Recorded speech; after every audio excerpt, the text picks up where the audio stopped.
오늘 우리에게 주신 하나님의 말씀은 여호수아서 18장 1절에서 10절까지 말씀입니다. 여호수아 18장 1절에서 10절 말씀 봉독하겠습니다.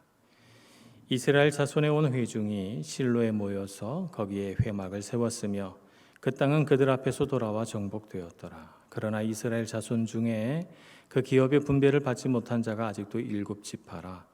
여호수아가 이스라엘 자손에게 이르되 너희가 너희 조상의 하나님 여호와께서 너희에게 주신 땅을 점령하러 가기를 어느 때까지 지체하겠느냐. 너희는 각 지파에서 3사람씩 선정하라. 내가 그들을 보내리니 그들은 일어나서 그 땅을 두루 다니며 그들의 기업에 따라 그 땅을 그려가지고 내게로 돌아올 것이라. 그들이 그 땅을 7부분으로 나누되 유다는 남쪽 자기 지역에 있고 요셉 족속은 북쪽에 있는 그들의 지역에 있으니 그 땅을 7부분으로 그려서 이곳 내게로 가져오라. 그러면 내가 여기서 너희를 위하여 우리 하나님 여호와 앞에서 제비를 뽑으리라.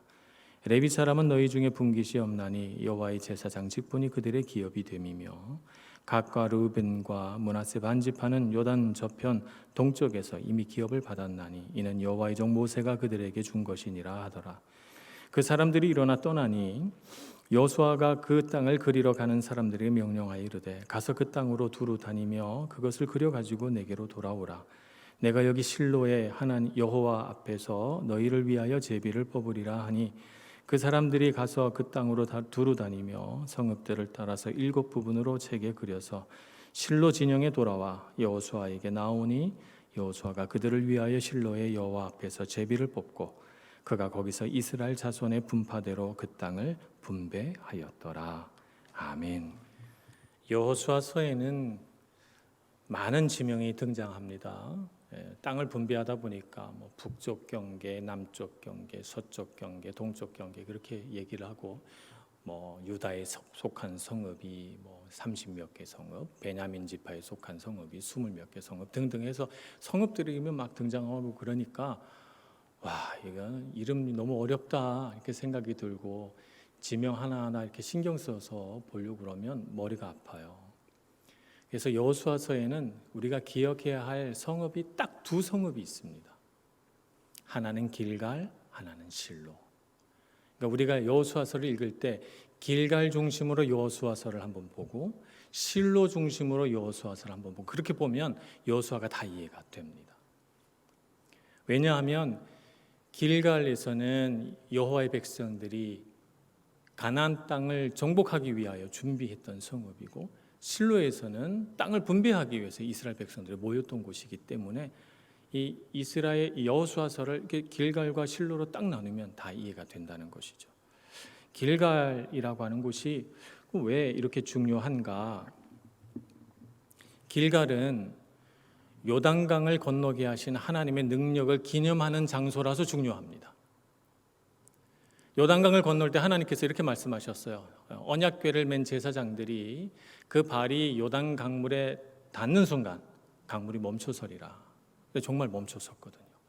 강물이 켜켜이 쌓여서 담처럼 쌓이고 그리고 백성들이 마른 땅으로 건너가는 놀라운 경험을 합니다. 이 경험은 그들이 노래를 지어서 부르기를 이스라엘 백성들을 애굽 땅에서 인도해 내실 때 홍해바다를 가르신 것 같이 우리를 가나안 땅으로 요단강을 갈라 인도하셨도다 이렇게 노래를 합니다. 그래서 이 광야에서 태어난 출애굽 2세대들에게는 출애굽 못지않은 놀라운 경험을 요단강에서 하게 된 거예요. 그래서 여호수아가 이 이스라엘 백성들에게 뭐라고 요청하냐 하면 강을 건널 때 그냥 건너지 말고 각 지파에 가장 힘센 사람 한 사람이 강바닥에서 제일 큰 돌 하나를 들고 건너라 이렇게 말합니다.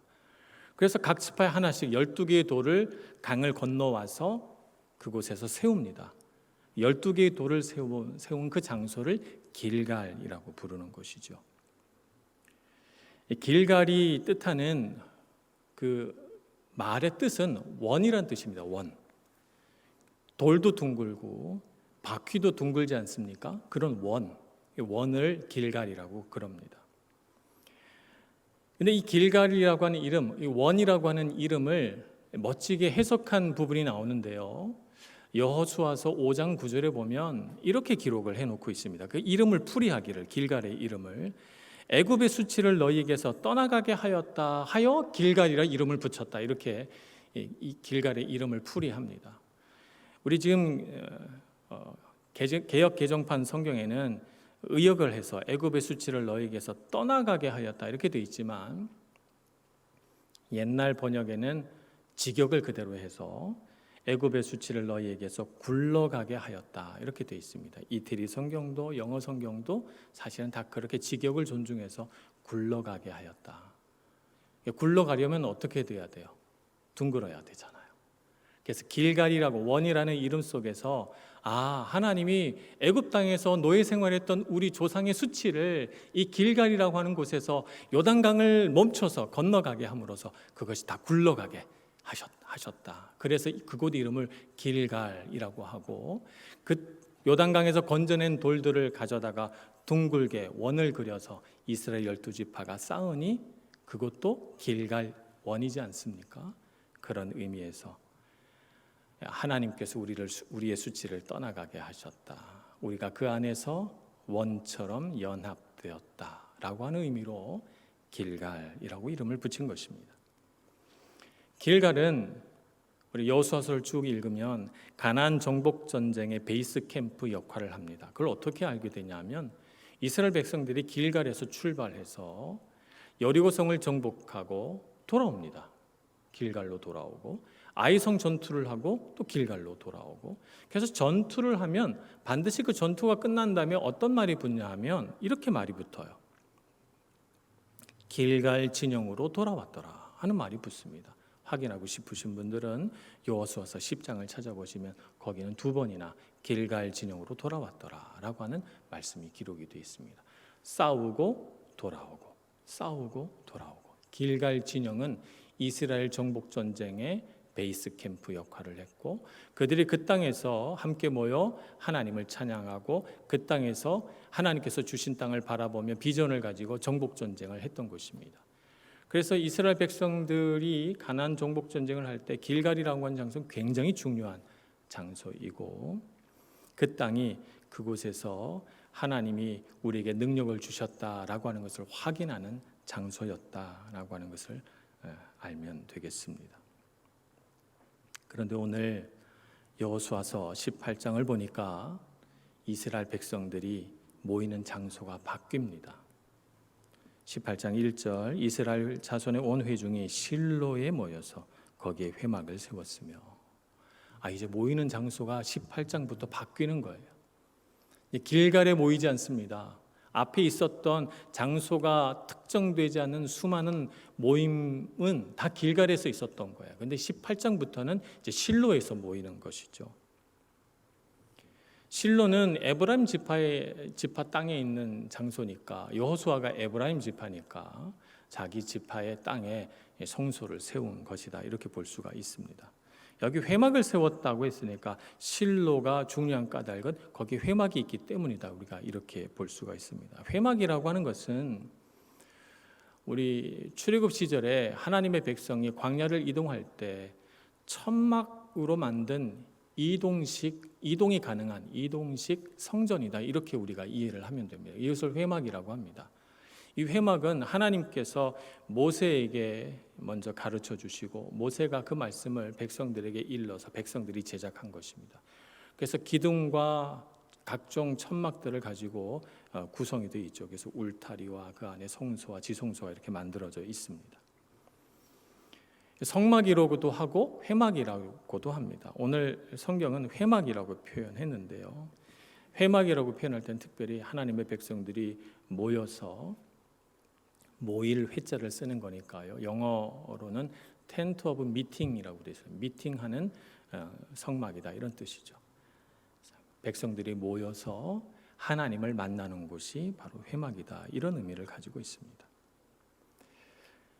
실로에 모였는데 길갈에서 중요한 건 하나님의 능력이니까 거기도 회막을 세웠겠지만 거기에 대해서는 언급이 없고 하나님의 능력을 상징하는 돌들이 중심이 되었는데, 거기서 회막을 걷어서 실로에 다시 회막을 세우면서 실로가 중요한 까닭은 회막이 있기 때문이라고 성막이 있기 때문이라고 말하고 있습니다. 실로라고 하는 지명의 의미는 안식의 장소라고 하는 의미를 가지고 있습니다. 정복 전쟁이 끝나고 이제 평화가 찾아왔음을 알리는 지명이죠. 그래서 평화의 시기가 도래했으니 우리가 실로에 하나님의 성전을 세우고 이곳에서 주님의 은혜를 누리자라고 하는 것입니다. 실로는 그래서 그 이후 정복전쟁 이후에 이스라엘의 영적인 중심지 역할을 합니다. 이제 모든 영적인 일들은 실로를 중심으로 일어나게 됩니다. 실로에 있는 그 성막에 지성소가 있기 때문에 그 지성소 안에 하나님의 언약궤를 놓고 모든 백성이 하나님 앞에 나가서 예배할 때는 다 실로로 모여서 예배를 합니다. 그래서 사무엘상이 시작할 때 한나가 자식을 낳지 못해서 막 고통 중에 부르짖을 때 그가 어디 와서 부르짖습니까? 실로에 있는 하나님의 성막에 와서 부르짖습니다. 당시 실로를 지키는 제사장은 엘리라고 하는 제사장이고, 이 엘리의 두 아들 홈느와 비느하스가 영적으로 굉장히 부패한 제사장들이었죠.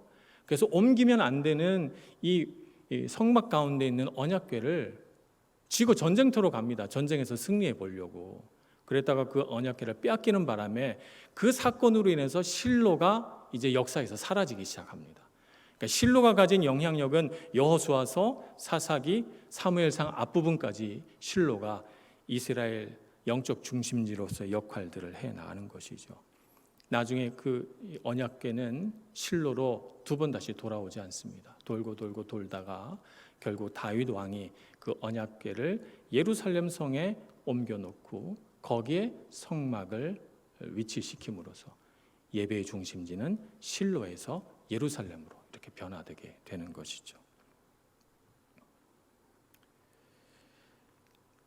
여호수아서의 두 중심이 길갈과 실로라고 했습니다.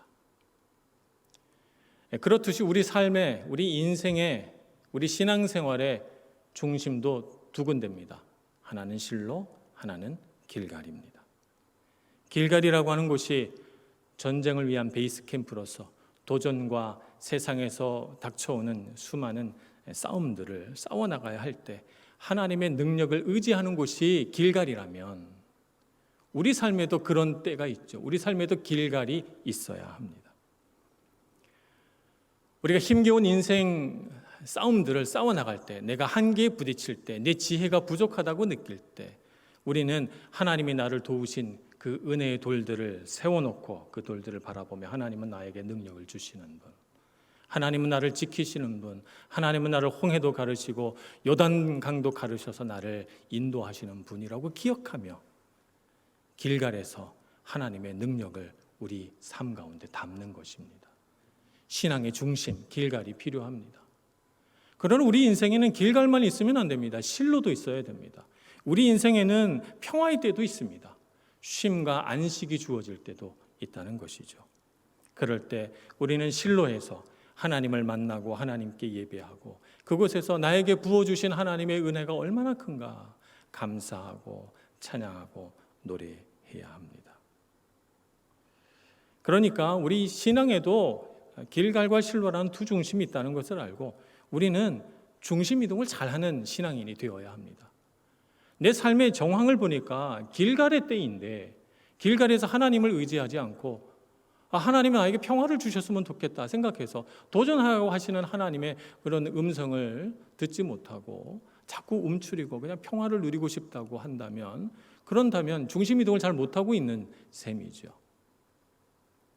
평화의 때를 누리라고 하나님께서 은혜 주셨는데 자꾸 뭔가를 도전해야 된다고 생각해서 평화가 없이 막 기진하여 쓰러질 지경이 된다면 그것도 문제가 되지 않겠습니까? 우리 삶에 두 중심이 있다는 것을 알고 길갈의 때에는 하나님의 능력을, 실로의 때에는 하나님의 은혜를 누릴 줄 아는 신앙인이 되기를 소망합니다. 그래서 중심 이동이 잘 돼서 내 삶 가운데 그런 하나님의 은혜를 시기적절하게 누리고 삶의 무게중심, 신앙의 중심을 잘 이동시켜서 하나님의 뜻대로 살아가시는 여러분들 되시길 축복합니다. 실로에 온 회중이 모였습니다. 온 회중이 모였다는 것은 이미 땅을 분배받은 지파들도 왔다는 얘기예요. 땅을 제일 먼저 분배받은 유다 지파, 요셉 지파에 속하는 르우벤 지파와 므낫세 반지파, 그리고 모세 때 이미 땅을 분배받은 요단 동편의 트랜스 요르단 지역이라고 말하는데, 그 지역에 있는 르우벤 지파, 갓 지파, 므낫세 반지파까지 5지파도 다 모였습니다. 그들이 왜 이렇게 다 모였습니까? 모인 이유는 길갈에서 실로로 성막이 이동되었으므로 하나님이 계신 곳에 그들이 모여서 함께 예배하기 위함입니다. 그들을 이스라엘이라는 한 이름으로 모이게 하는 것은 핏줄이 아니라 신앙입니다. 아무리 아브라함의 핏줄을 가지고 태어났어도 하나님을 경외하지 않는 사람은 이스라엘 백성이 아닙니다. 그러나 아무리 다른 민족의 핏줄을 가지고 들어왔어도 하나님을 경외하고 믿는 사람은 이스라엘 민족으로 품어줍니다. 그래서 성경에 보면 예수님의 족보 가운데도 이방인들이 많이 있죠. 하나님을 믿고 경외한 사람들은 누구든지 이스라엘 백성입니다. 그들을 하나 되게 하고 그들을 한 공동체 되게 한 것은 신앙과 믿음입니다. 그래서 그들이 예배 초소를 옮겨서 실로에 회막을 설치했을 때 그들이 가장 먼저 한 일은 함께 모여서 하나님께 예배하는 일이었습니다. 그것이 그들의 정체성이고 그들을 하나 되게 하고 연합하게 만드는 힘이었기 때문입니다. 그리고 그곳에서 그들은 다시 땅을 분배받습니다. 실로에서 땅을 분배받고 거기서 하나님의 말씀을 듣고 그리고 실로에서 각기 분배받은 땅으로 돌아가기 시작합니다. 모이고 흩어지고 모이고 흩어지고, 그것이 실로에서 일어난 일입니다. 교회도 마찬가지입니다. 어떤 신학자는 교회는 두 종류의 교회가 있다고 말합니다. 모이는 교회, 흩어지는 교회. 모이는 교회라고 하는 것은 예배하는 공동체를 말하는 것입니다. 하나님 중심의 교회, 하나님을 바라보고 예배하고, 그래서 모인 공동체가 하는 가장 중요한 일은 하나님을 예배하는 일이었습니다. 찬양하고 기도하고 하나님 앞에 헌신하고 그리고 하나님께서 주신 은혜 아래서 서로 교제하고 모여서 말입니다. 이게 모이는 교회입니다. 모여서 하나님께서 주시는 은혜를 받아 누리면서 회복되고 하나님을 확인하고 우리의 마음이 세상에서 다치고 상처 입은 것 다 치유받고, 그리고 내 믿음이 흔들리고 약해졌던 것 모여가지고 함께 예배하면서 다시 힘을 얻고 신앙이 바로 서고, 그런 일들이 모이는 교회에서 일어납니다. 그러면 흩어지는 교회는 어떤 교회인가? 흩어지는 교회란 이렇게 모이는 교회에서 받은 하나님의 말씀을 가지고 우리 교회 안에서는 셀로, 구역으로, 소그룹으로 또 각종 성경 공부나 훈련으로 그렇게 흩어지는 것을 말하는 것이고, 또 각 개인으로는 가정으로, 직장으로, 자신의 기업으로, 학교로 돌아가서 자신의 삶 가운데로 나아가는 이것을 흩어지는 교회라고 말하는 것입니다. 하나님 말씀 들고 삶의 현장으로 가서 하나님 말씀 붙들고 사는 삶의 경험, 하나님의 말씀을 나누는 삶의 경험을 하는 것, 그것이 흩어지는 교회의 역할입니다. 소그룹으로 모였을 때 하나님께서 어떤 일들을 우리에게 하셨는지를 서로 나누고 간증하면서 그 안에 하나님의 역사를 체험하게 되고, 또 삶의 현장 속에서 내가 어떻게 하여야 하나님 말씀대로 살 것인가 라고 하는 것을 치열하게 고민하면서 하나님 말씀 붙들고 살려고 하는 그 삶의 모습들이 바로 흩어지는 교회의 모습이라는 것이죠. 복음 들고 나아가는 교회, 하나님의 말씀 들고 하나님을 증거하는 교회, 흩어지는 교회의 역할입니다. 그래서 우리 교회는 모이고 흩어지고 모이고 흩어져야 합니다. 이스라엘 백성들이 실로에 모여서 하나님 앞에 예배하고 하나님께서 주신 은혜 아래서 또 각 지파의 삶의 현장으로 흩어져 갔듯이 우리도 잘 모이고 잘 흩어지는 교회가 돼야 되겠죠. 모였을 때는 모이게 하신 하나님의 뜻을 따라 힘을 다하여 주님 앞에 예배하고, 흩어질 때는 흩어지게 하신 하나님의 뜻을 잘 알고 하나님 말씀 들고 우리 삶의 현장으로 가서 그 현장에서 하나님 뜻대로 살아내는 것, 이것이 흩어진 교회로서의 우리의 역할들입니다. 이것을 잘 할 수 있는 저와 여러분 되기를 소망합니다. 모였을 때도, 우리 삶에서 한 사람 한 사람 흩어졌을 때도, 소그룹으로 모였을 때도 하나님이 우리 삶의 중심에 있게 되기를 간절히 소원합니다. 세 번째 우리가 생각해 볼 것은 오늘 여호수아가 백성들에게 땅을 나눠주면서 이렇게 말합니다. 3절 말씀. 너희 조상의 하나님 여호와께서 너희에게 주신 땅을 점령하러 가기를 어느 때까지 지체하겠느냐. 말을 이렇게 들어보니까 뉘앙스가 뭔가 지체되고 있는 모양이다 이런 생각이 들죠. 지체하고 있으니까 어느 때까지 지체하겠느냐 이렇게 묻는 거예요. 분배가 늦어지고 있습니다. 유다 지파와 요셉 지파는 땅을 분배받았습니다만 다른 지파들, 그 지파들은 좀 작은 인구를 가진 지파들인데요. 분배가 잘 안 되고 있는 거죠. 성경이 말씀하지 않기 때문에 왜 지체됐는지는 잘 알 수 없지만 추측은 해볼 수 있을 것 같아요. 정복 전쟁이 이제 다 끝나고 마무리 단계에 있으니까 막 땅을 정복하고 가야 되겠다 이런 열정이 좀 식은 것이죠.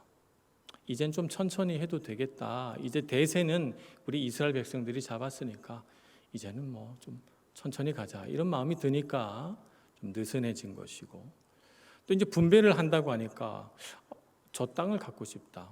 어느 땅이 좋을까? 뭐 이런 등등 여러 가지 생각들이 상충되다 보니까 선뜻 분배를 받는다고 나서기가 또 쉽지 않은 그런 분위기였던 것 같습니다. 분배가 늦어지고 있었죠. 그래서 여호수아는 지혜를 발휘합니다. 그가 이렇게 말합니다. 자, 이제 각 지파별로 3명을 뽑아서 나에게 데리고 오라. 이 사람들이 분배되지 않은 땅들을 두루 다니면서 그들이 눈으로 보고 그들이 발견한 땅들을 다 지도로 그려가지고 돌아와서 함께 머리를 맞대고 그 지형과 토질과 넓이를 바라보면서 7조각으로 나누자.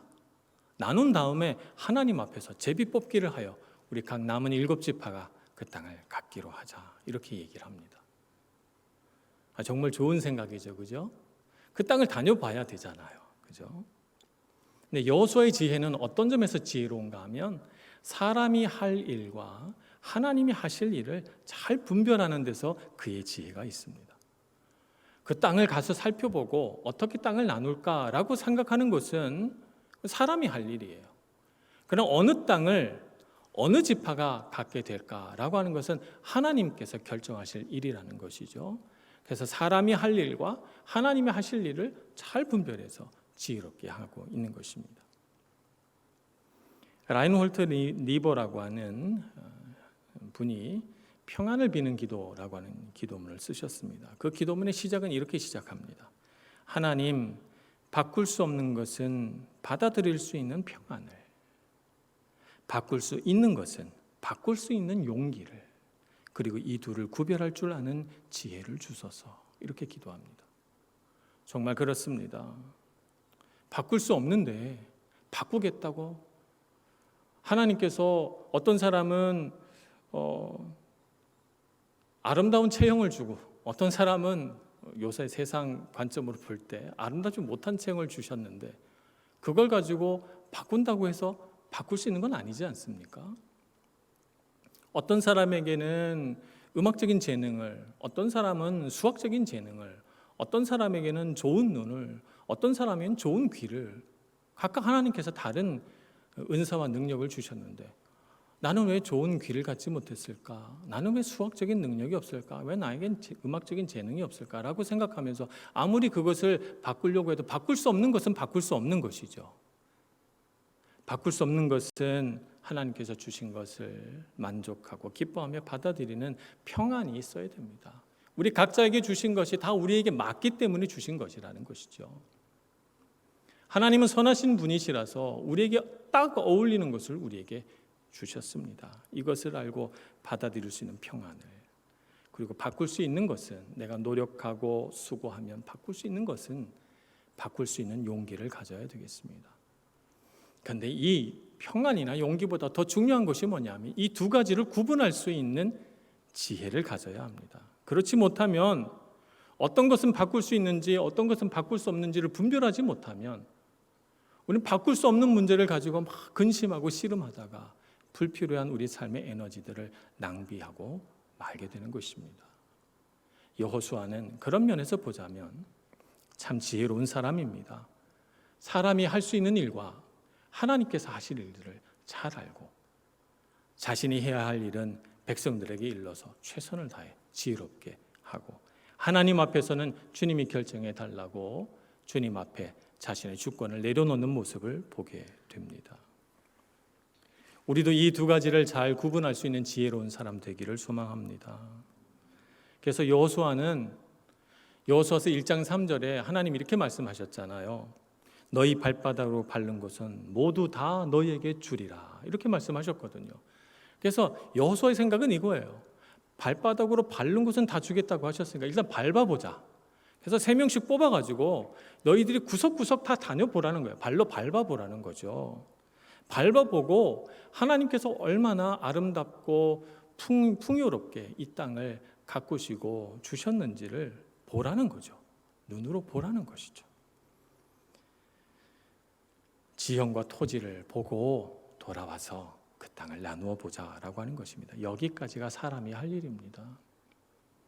그리고 하나님께서 하실 일들은 그 땅을 주시는 일이죠.